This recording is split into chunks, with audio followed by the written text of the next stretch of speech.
गज़ल के चंद अशार शाह साहब आपकी फरमाइश पे कि ये जो लफ्ज़ गैरत है क्यों ना इसको पी जाऊं, ये जो लफ्ज़ गैरत है क्यों ना इसको पी जाऊं, जानवर भी जिंदा हैं क्यों ना मैं भी जी जाऊं, और खुद मेरा ही खालिक भी मुब्तलाए हैरत है, खुद मेरा ही खालिक भी मुब्तलाए हैरत है, कौन सी सज़ा हूँ मैं किस तरह से दी जाऊँ, कौन सी सज़ा हूँ मैं किस तरह से दी जाऊँ, उस गली बुलाते हो यानी तुम ये चाहते हो,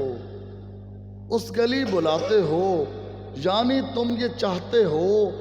उस गली के चक्कर में इस गली से भी जाऊं, उस गली के चक्कर में इस गली से भी जाऊं,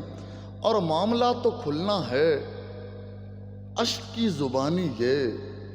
मामला तो खुलना है अश्क की ज़ुबानी ये,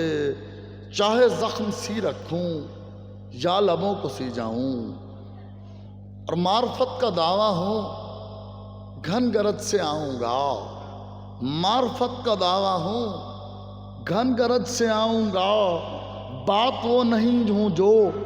छुप छुपा के की जाऊँ, मार्फत का दावा हूँ घन गरज से आऊँगा, बात वो नहीं हूँ जो छुप छुपा के की जाऊँ, और उसने फिर बुलाया है आज अपनी महफिल में, उसने फिर बुलाया है आज अपनी महफिल में, यानी सर की पगड़ी को घर पे रख के ही जाऊं, उसने फिर बुलाया है आज अपनी महफिल में, यानी सर की पगड़ी को घर पे रख के ही जाऊं, मैं मोती कलंदर हूँ बहर हूँ समंदर हूँ, मैं मोती कलंदर हूँ बहर हूँ समंदर हूँ, ना कि कोई सीपी हूँ जो निकाल दी जाऊं, मैं मोती कलंदर हूँ बहर हूँ सिकंदर हूँ, ना कि कोई सीपी हूँ जो निकाल दी जाऊं, और उसने फिर बुलाया है आज अपनी महफिल में, यानी सर की पगड़ी को घर पे रख के ही जाऊं। बहुत शुक्रिया।